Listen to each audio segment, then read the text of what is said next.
Hardy Weinberg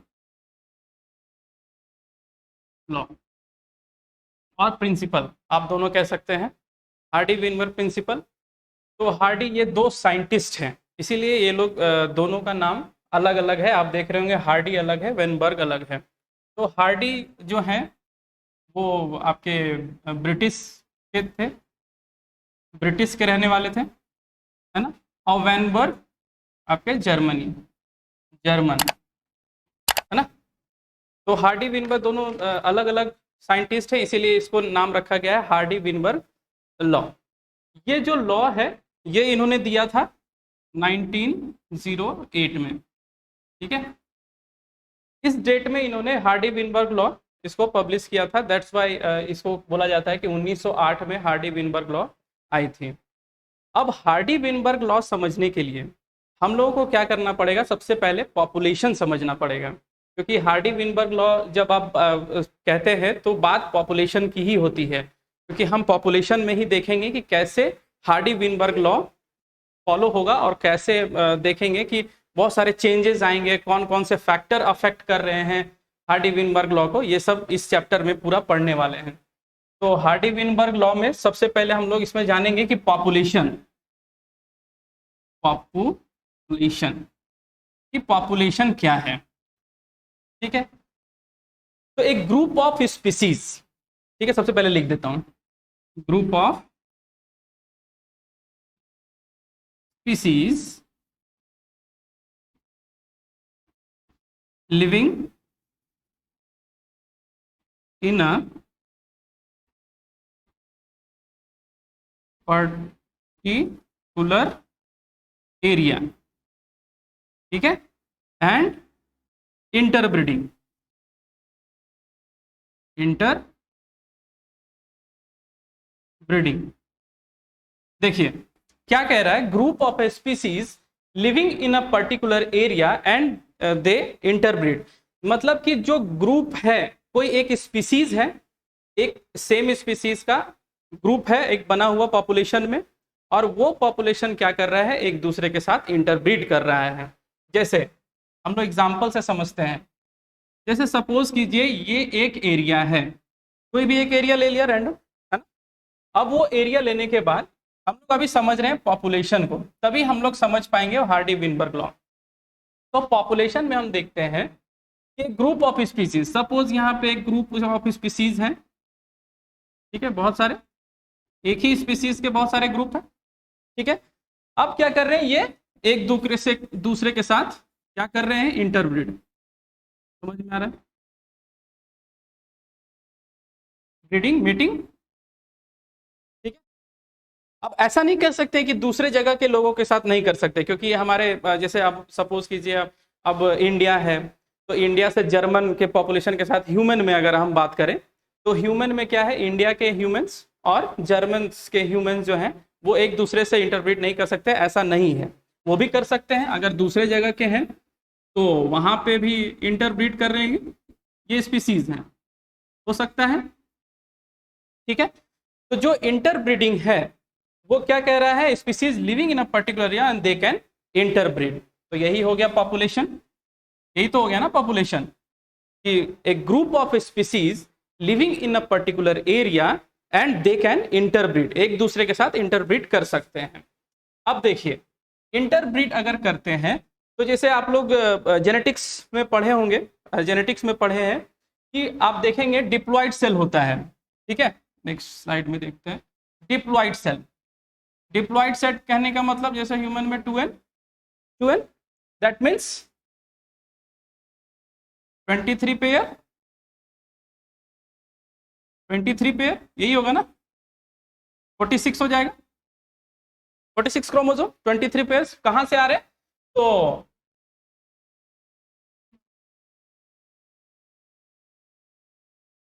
mother father दोनों की तरफ से, मैटरनल और पैटर्नल, तो दोनों साइड से, हाँ।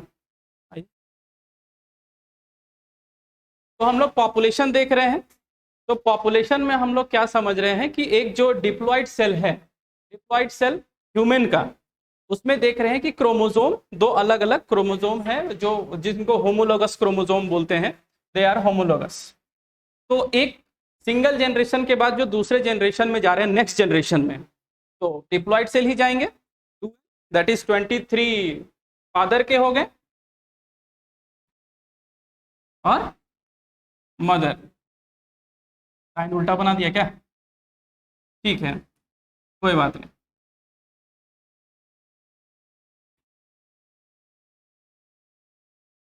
ठीक है, अब समझ में आ रहा है 23 पेयर्स। अब अगर सपोज करेंगे ये अलील्स हैं, ठीक है, एक जीन के, वन जीन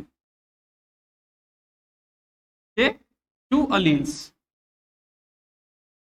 समझ में आ रहा है? दो अलील्स हो गए। एक अगर कोई जीन है, सपोज अगर आई कलर बताने वाला कोई एक जीन है, ठीक है, अगर आई कलर बताने का जीन यहाँ पे अवेलेबल है, ठीक है, 2 होमोलोगस क्रोमोसोम, ठीक है, एक जीन रिस्पॉन्सिबल है आई कलर बनाने के लिए, क्योंकि फादर से भी आ रहा है और मदर से भी आ रहा है, दोनों में आई कलर वाले जीन होंगे, दोनों के आई कलर हैं, तो अब उसमें से एक डोमिनेट होता है और एक रिसेसिव होता है, उस चीज को बाद में देखेंगे। सबसे पहले हम लोग देख रहे हैं कि एक जीन है जो क्या कोड कर रहा है, कैरेक्टरिस्टिक क्या है इसका, आई कलर, आई कलर बता रहा है, ठीक है, कि ब्राउन होगा या ब्लैक होगा या नीला ब्लू, ठीक है, ये सब सारी चीजें हम लोग देखते हैं एक जनरेशन से दूसरे जनरेशन जाने के लिए। तो एक जीन के दो एलील हो गए, क्योंकि यहाँ पे एक एलील और एक ये एलील, ये दोनों मिलके बनाएंगे एक जीन, ठीक है, ये दोनों मिलके जीन्स, ठीक है, सिंगल जीन, इसके दो एलील हो गए। अब देखिए जो फ्रीक्वेंसी यहाँ पे आपको दिख रही है, हम लोग फ्रीक्वेंसी की बात करेंगे, ठीक है, हार्डी विनबर्ग लॉ में जब पॉपुलेशन हम लोग पढ़ते हैं तो फ्रीक्वेंसी देखेंगे कितनी फ्रीक्वेंसी में एक जनरेशन से दूसरे जनरेशन जीन का ट्रांसफर हो रहा है, ठीक है। अब देखिए नेक्स्ट स्लाइड में आपको बताएंगे कि जैसे सपोज कीजिए एक पॉपुलेशन है,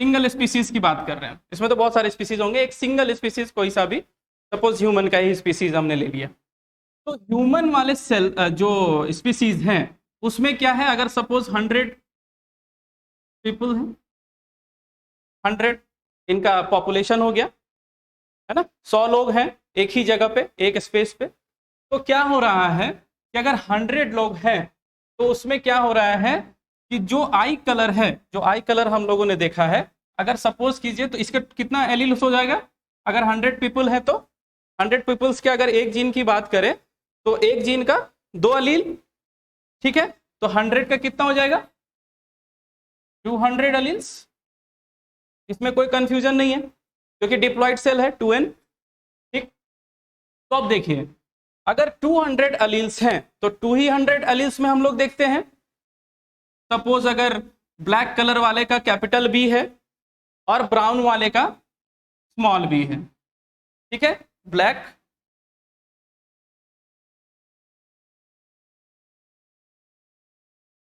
ब्राउन कलर कोड कर रहा है। अब इसमें से जो भी डोमिनेट होगा वो कलर आपके नेक्स्ट जनरेशन में शो करेगा, ठीक है, ये फादर मदर से आए हैं।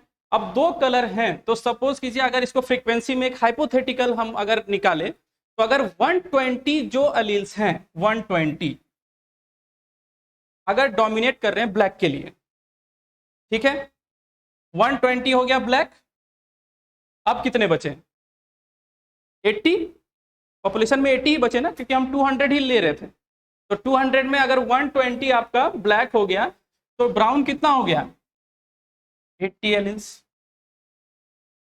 कोई कंफ्यूजन, सॉरी,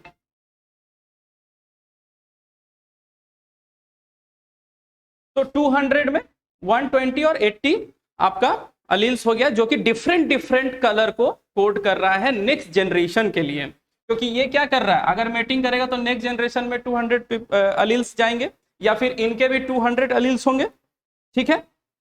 अब देखिए जो 120 हैं और 80 हैं, अब अगर इसकी रेशियो हम निकालते हैं तो रेशियो कितनी होगी इसकी, 120 और 80 की, बताइए, 4 3 जा 3:2, ये समझ में आया, 3:2 कैसे हुआ, या नहीं समझ में? समझ में आ गया ना? बता ही देता हूँ। 4 2 जा 8 3 जा, समझ में आ गया है ना? हाँ ये तो 3:2 हम लिख सकते हैं इसको। ये इसका क्या हो गया? रेशियो 3:2। अब अगर हम लोग फ्रीक्वेंसी में देखेंगे इसको कि 3:2 तो रेशियो हो गया हमारा, क्योंकि ये क्या था? कैपिटल बी और ये हो गया स्मॉल बी। अब देखिए इसमें क्या हो रहा है कि फ्रीक्वेंसी अगर हम लोग निकालते हैं तो इसीलिए हम लोग को एक फॉर्मूला दिया गया है जिसको बोलते हैं P plus Q equal to 1। तो कोई भी एलील का अगर फ्रीक्वेंसी लेंगे,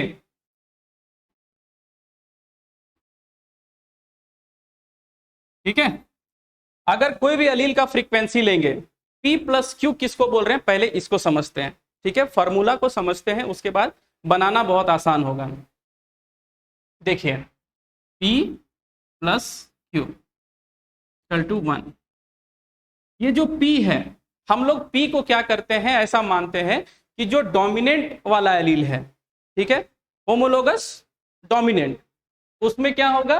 जैसे B है, बड़ा वाला B और छोटा वाला B, इसको हम लोग मान लिए हैं कि कैपिटल B जो रहेगा, जो डोमिनेट करेगा वो कैपिटल में होगा और जो स्मॉल होगा उसको क्यू में लिखेंगे। इतनी बात क्लियर है, इसमें कोई कंफ्यूजन नहीं है, क्योंकि हम लोग जेनेटिक्स में भी पढ़ते हैं कि रेसेसिव जीन और जो डोमिनेंट जीन है, तो उसको P से बस डिनोट कर दिया और Q उसको डिनोट कर दिया रेसेसिव वाले जीन को, मतलब छोटा b। आप इतना मान के चलें। अगर फ्रीक्वेंसी में देखते हैं, अगर यहाँ पे हम लोग देखे थे 120 एंड 80, ठीक है, इसका था 3:2। अब अगर हम लोग देखेंगे इसकी फ्रीक्वेंसी को लेंगे तो फ्रीक्वेंसी हमेशा 1 होनी चाहिए। ठीक है, ऐसा कुछ है, आप फॉर्मूला है कि 1 होगी। ठीक है, P plus Q equal to 1, आपको ये लाना है। ठीक है, इस फॉर्मूला से आपका सारे क्वेश्चंस बनेंगे। जब हम लोग फ्रीक्वेंसी की बात करेंगे तो एक सिंगल पॉपुलेशन में अगर फ्रीक्वेंसी बताएंगे तो कितना हो जाएगा? 0.6। अगर एक से करेंगे तो अगर एक को ही लेंगे तो एक को क्या करेंगे? 0 पॉइंट कितना बचा? 4 इक्वल टू 1, दोनों को ऐड करेंगे 1 होगा, 1 इक्वल टू 1। यहां तक कोई दिक्कत हो रहा है? अगर 1 के रेशियो में लेंगे तो 0.6 एंड 0.4 करके देखते हैं। पॉइंट हट गया, हट गया पॉइंट, आपको दिख रहा है उधर से? यहाँ कर 0.6 0.4 पॉइंट हट गया, कितना हुआ? 3/2। समझ में आ गया? तो 0.6 प्लस 0.4। दूसरा एग्जाम्पल लेते हैं। दूसरा एग्जाम्पल अगर लेते हैं, अगर ये 120 एक सिंगल जनरेशन में था, अगर हम कोई दूसरा जगह का एक सिंगल पॉपुलेशन हम देख रहे थे, एक सिंगल एरिया, उसका पॉपुलेशन हम देख रहे थे, तो 120 वाले जो हैं 120 अलील्स, टोटल 200 अलील्स की बात कर रहे हैं। मतलब एक जीन में 2 अलील होंगे, तो 100 में हम देख रहे थे कि 2, यहाँ पे ये, ठीक है, ये वाला 100 का 200 अलील्स है ना। तो इसीलिए हम लोग देख रहे थे कि 120 अगर ब्लैक है तो 80 हो गया हमारा। ये एक हाइपोथेटिकल है, ऐसा कुछ नहीं है, आप इसको 80 कर सकते हैं, इधर को 120 कर सकते हैं, बस समझने के लिए। अभी हम क्या कर रहे हैं, नेक्स्ट हम लोग देख रहे थे कि जो चीजें हैं, अगर सपोज कीजिए एक पॉपुलेशन है, ये एग्जाम्पल 2 आपको बता रहा हूं, वो एग्जाम्पल होगी एग्जाम्पल 2, इसमें अच्छे से समझ लीजिए। अगर पॉपुलेशन, यहां पे भी अगर 100 पॉपुलेशन है, पीपल्स, 100 पीपल्स क्या कर रहे हैं, पॉपुलेशन में है। अब अगर ये क्या करेंगे, यहां पे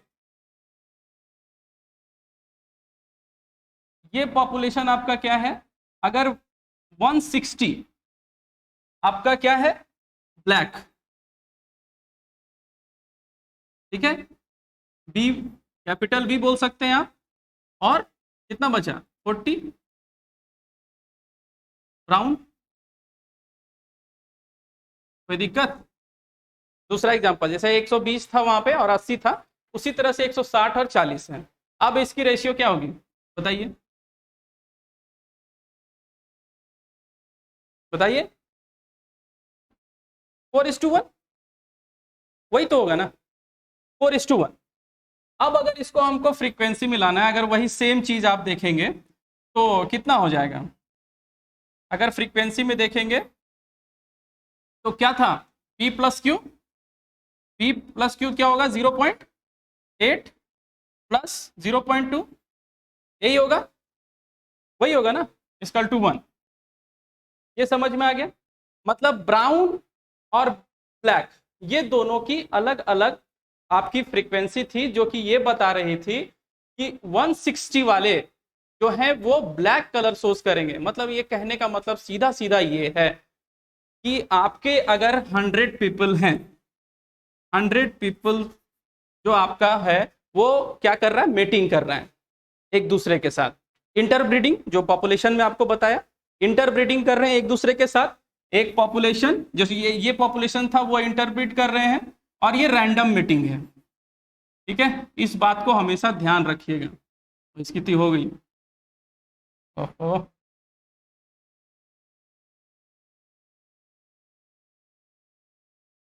ठीक है, रैंडम मीटिंग, क्योंकि रैंडम मीटिंग इसलिए बोल रहे हैं क्योंकि इसमें कोई प्रिफरेबल नहीं है। ठीक है, प्रिफरेबल हम लोग देखेंगे, वो आगे देखेंगे।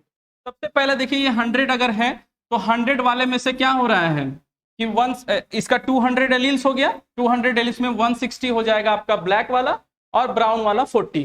तो इस तरह से हम लोग निकाल सकते हैं कि उसका जो फ्रीक्वेंसी है वो क्या है, यही हम लोग देखेंगे। अब देखते हैं कि हार्डी विनबर्ग लॉ बोलता क्या है। ठीक है, क्योंकि ये हम लोग समझ रहे थे पॉपुलेशन, जब तक आप पॉपुलेशन को नहीं समझेंगे तब तक आप हार्डी विनबर्ग इक्वेशन को नहीं समझेंगे, जो इक्विलिब्रियम आप बोलते हैं, है ना, जो लॉ है उन्होंने क्या दिया था। तो लॉ को देखेंगे,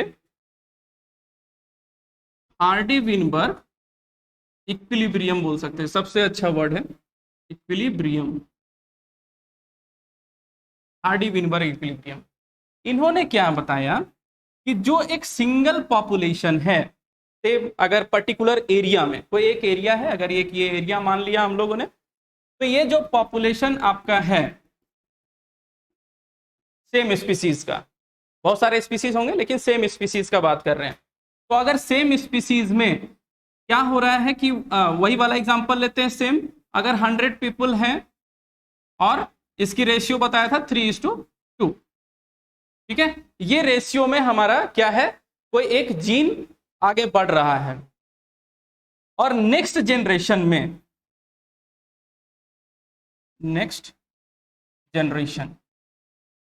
में इसकी रेशियो इतना ही होगा।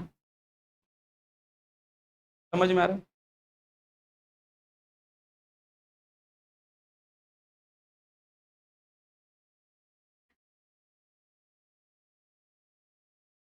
ठीक है, यस, यस सेम रहेगा। मैं बात कर रहा हूं जीन के फ्रीक्वेंसी का, समझ में आ रहा है?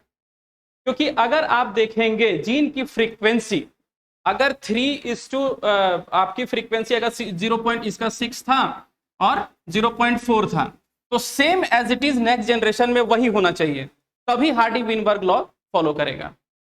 ठीक है, मतलब देयर इज अ, इस पॉइंट को लिखते रहिएगा आप लोग, देयर इज नो इवोल्यूशन। ठीक है, इवोल्यूशन हो ही नहीं रहा है, जो चीज फर्स्ट जनरेशन में था वही चीज नेक्स्ट जनरेशन में जा रहा है। देयर इज नो एवोल्यूशन, कोई ऐसा एवोल्यूशन वहां पे नहीं आया, क्योंकि एवोल्यूशन क्या है, एवोल्यूशन ये है कि वहां पे सम चेंजेस होंगे, कुछ चेंजेस होने चाहिए। अगर एलिलिक फ्रीक्वेंसी अगर चेंज नहीं होगा तो वहां पे एवोल्यूशन नहीं होगा। ठीक है, तो एवोल्यूशन वही होगा जो एलिलिक फ्रीक्वेंसी चेंज करेगा, लेकिन यहां पे हम देख रहे हैं कि चेंज नहीं कर रहा है। तो सबसे पहला पॉइंट क्या हो गया कि एवोल्यूशन नहीं होगा तो हार्डी विनबर्ग लॉ एग्जिस्ट करेगा। समझ में आ रहा है? कोई एक ऐसा, जैसे आप आइसोलेटेड बात कर सकते हैं, जो आइलैंड है ना, आइसोलेटेड आइलैंड में आप देखेंगे कि लोग वहीं के वहीं रह जाते हैं। तो जो अलील फ्रीक्वेंसी थी, जैसे सपोज कीजिए वहां पे 10 लोग क्या हैं, 10 लोग हैं ब्राउन वाले और 10 लोग ब्लैक वाले, ठीक है।